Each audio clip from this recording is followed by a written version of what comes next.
Namaskar. Today we talk about how various concepts affect our lives. Actually, life itself is a concept. There's something called life. The journey from womb to tomb is life. Now, whichever way we wish to define life is depends on the imagination, again on the concepts. So we will deal with the concepts itself and see how these concepts shape our lives. It's not to undermine any concept, the idea of concept. Concepts are needed. But how these concepts, when applied to ourselves, our lives in a particular manner, how they affect us. Now, we start with a small example. The concept is like a shadow, which is a result of not facing the source of light. The further we are from the source of light, the size of the shadow varies. If we are close, it is different. If we are away, it's different. And on a constant basis, on a daily basis, we are chasing the shadow, not realizing the reason for appearance of shadow. Every shadow is a result of opaqueness, of non-absorption of light. This shadow will always be where the flow of light, the rays of light are blocked. And the degree of blockage, that is the level of transparency of the object, the degree of blockage of this light would determine the strength of the shadow. This example we have seen. Now, in light of this example, we will see about the concepts. In scientific fields and in our worldly pursuits, yes, there are certain concepts, and I'm not talking about those concepts. There could be a concept design, there could be a concept which is on a concept in philosophy, a concept in, say, in medical sciences. So I'm not going to touch on these fields. They are specialized and I'm not a specialist. So we will be restricting our ideas to the life, the concept of life, concept of happiness, concept of God, concept of perfection, what many of us strive to achieve. Then the concept of mukti, concept of say renunciation, concept of, there can be endless list of concepts, but all concepts similar to the ones we've just dwelt on.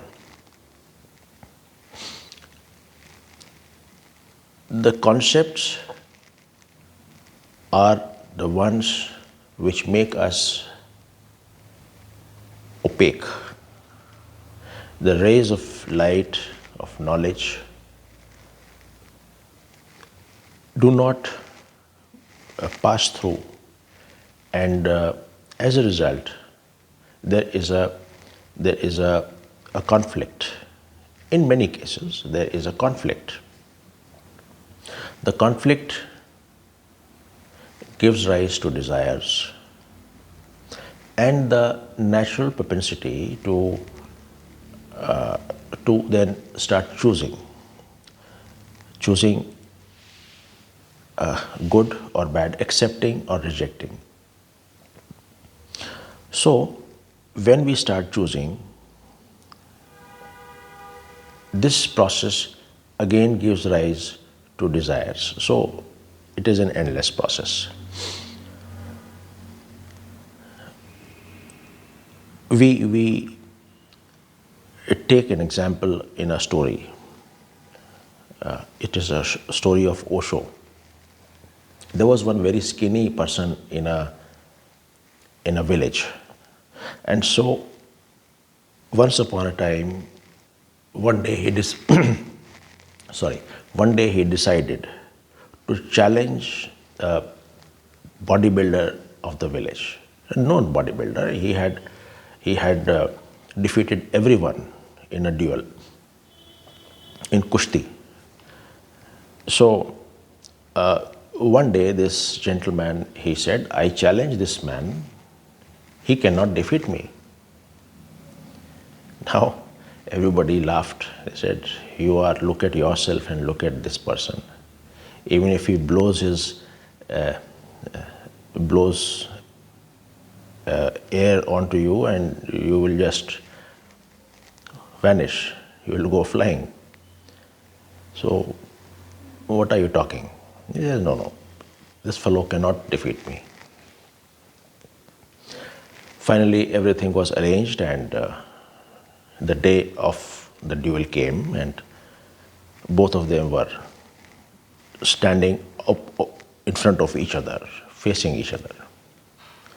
But now, this person, the bodybuilder, he was knowing that this fellow will not last.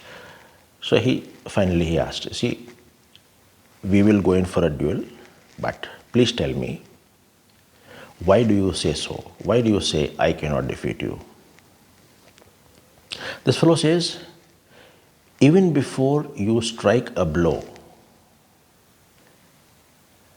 I will accept my defeat. So I am accepting the defeat. You are not going to defeat me. This is a concept which, if we apply in our daily lives, will make us more humans who may be perfect, may not be perfect, who may be right, who may not be right, who may be lacking some knowledge, who may not be lacking some knowledge. They may be experts in a particular field, they may not be experts in the other field. I mean, this sort of a approach, again, this is a concept. So this sort of an approach would make a person more, less opaque and more transparent. The light of knowledge would be able to pass through. He would not be restricting the knowledge. Hence, there will be no shadow or a very weak shadow. The same thing, if this has to be negated, all we have to do is face the source of light. Now, when we are facing the source of light, and going closer to the source. The closer we go, the more is the likelihood of our losing our own identity. Just like a moth.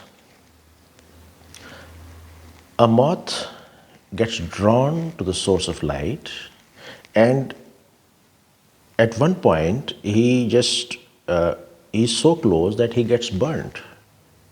The identity of moth gets burnt. The idea of the one holding the concepts will get burnt. The idea of the one who is producing, who is resulting in making of shadow, this will get burnt. And he would be one with light. He would be one with that flame. This is how facing the source of light would help us in overcoming those concepts which make us opaque. Now, there's one more thing which came to my mind.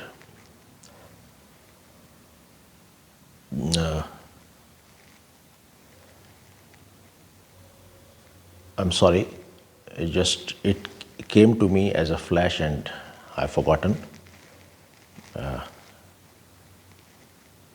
But this is how the the shadows of concept, they work for us. As and when it comes back, I will share it. For now, that's all. Thank you.